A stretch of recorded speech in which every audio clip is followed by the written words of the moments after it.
How's everybody doing? This is Neff again.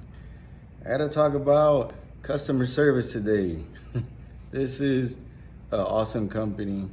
I'm gonna show you guys. I ordered a riser from Certiflat, and the item came with the right amount of parts. Just one of the parts was the wrong one.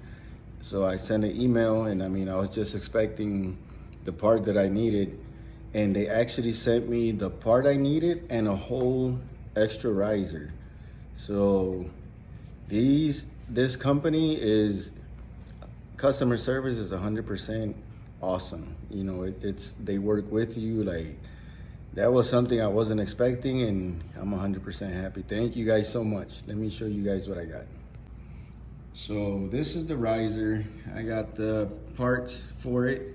This piece here was the wrong one. And let me show you what I just received.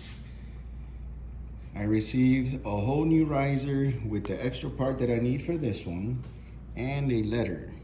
It says, "I want to apologize for the inconvenience and thanks for business. Marty." Marty, thank you so much. You guys have a customer for life. Thank you so much.